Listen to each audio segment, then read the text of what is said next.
there! Welcome to the VIP key trainings that are meant especially for you, our front of the house retail advocate. My name is Amy Wilcox and I am your VIP trainer. I am here to deliver content to help you reach your fullest potential as a Boost retail advocate. Whether you're brand new and just starting your career at Boost, or even if you're a seasoned advocate, I am here to help you along your wireless journey at Boost. I will show you different techniques to improve your customer service skills, which will retain those happy customers and keep them coming back to you for more. My goal is to make you a more confident, successful salesperson by sharpening all of your skills. Don't forget to check back often as new content is always being added. Thank you for tuning in today. Let's get started on our training. Hey there! Welcome back to the next phase in the GURUS sales process. As of now, you should have a full understanding of the greet step. By now, we have successfully greeted the customer. We know why they've come in, but now it's time to fully understand the customer and what their needs truly are. Let's find out how we're going to go about doing this. In this track, we will uncover the understand step.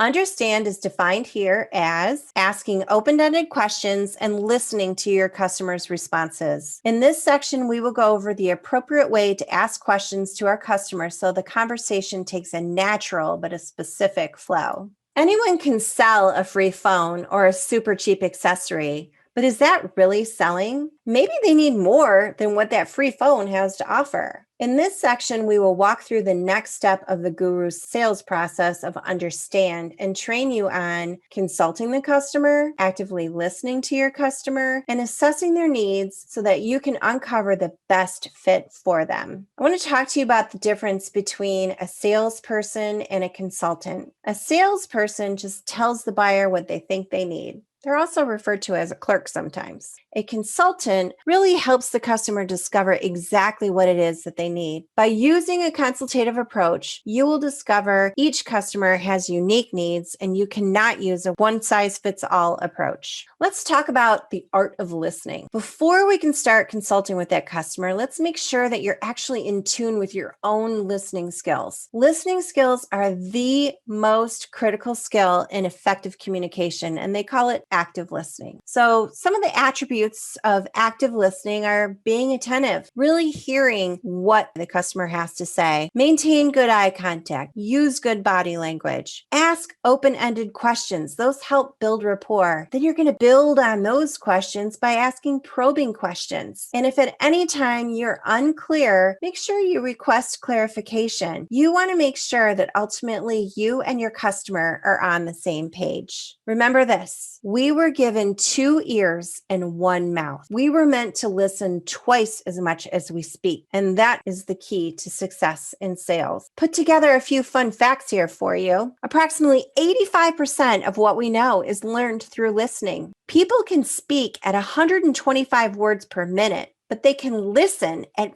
500 words per minute. If you think about that for a second, it lets us know that there is a ton of room for daydreaming or being distracted when you're trying to listen to someone. But if you are in the middle of your consultation with your customer, make sure you aren't just jumping into the next set of questions in your head like a little checklist. If you're truly listening to what they have to answer, you will be able to form an appropriate follow-up question naturally. Stellar listening skills do take practice, and they are often passed over way too quickly to get to that recommendation phase. The mark of a great sales rep is someone who can listen and use what their customer has to say in order to provide them with the best solution to fit their specific needs. Restate what the customer is saying by paraphrasing back what they told you. This helps to make sure that you and your customer are on the same page. It lets the customer clarify if you're not on the same page. It confirms to the customer that you are listening to them, and it gives you an opportunity to ask more questions. It helps you get to the bottom of the response. When you talk, you are only repeating what you already know. But if you listen, you may learn something new. That Dalai Lama was a smart dude, wasn't he?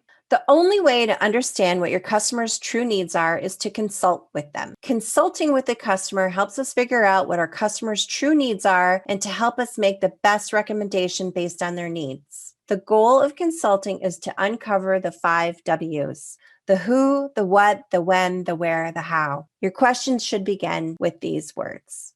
Your ability to consult with your customer defines the difference between you as a consultative salesperson and the rest of your competition. Those people are more than likely just clerks. In turn, this will help create a repeat, sticky customer that we're always talking about. So think about this. Just like when a doctor who doesn't make a diagnosis until he or she asks the patients many, many questions, you cannot diagnose your customer without doing the same. I have a very far-fetched analogy here, but let's think about it this way. You walk into the ER and you're pretty sure you broke your leg because the bone is sticking right through, but the doctor doesn't ask you any questions, just assumes that you have the flu because the other 25 people that they saw today had the flu. You would kind of question this doctor and their ability, right? So no questions were asked. They just formed that. So you need to make sure that you are asking your customer lots of questions to figure out their true diagnosis. So we have different types of questioning here. We have open-ended questions and closed-ended questions. When attempting to build rapport or even to fact-find with your customer, we are going to use one of these two different basic methods for questioning, and we're going to go over each of these in detail. Open-ended questions typically begin with how, what, why, describe to me, what do you think about, tell me a little bit about. These questions are the ones that really get the customer talking. They're going to have a conversation with you. You must first ask open-ended discovery questions. This gives your customer the opportunity to respond honestly and to fully explain the problems that they're facing with their current carrier, their handset, or whatever it is that brought them into your store today. So these questions, some examples of what carrier do you currently have? What does your monthly bill look like? What do you like about your current phone? Besides price, what is the biggest influence in your next phone purchase? Tell me about the feature you use and how and where are you using them?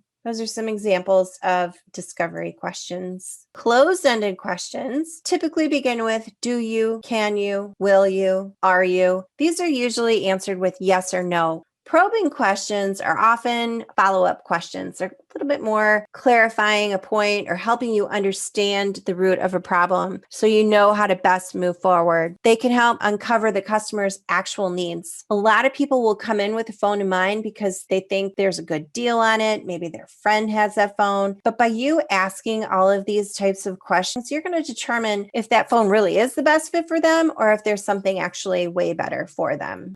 Think of your questioning like a funnel. You're going to start out with broad, open-ended questions, and then we're going to narrow down to really focus in on specific closed-ended and then on to probing questions to find out facts about our customers. Remember, a door must be opened first before it can be closed. You should now be a full-blown detective with your customers. By now, you have grasped the full concept of understand step in the GURUS model, and we will conclude this portion of the process. The next track we will cover is the recommend step. Thank you for joining me today. Thank you for joining me on today's training. I hope you learned something new.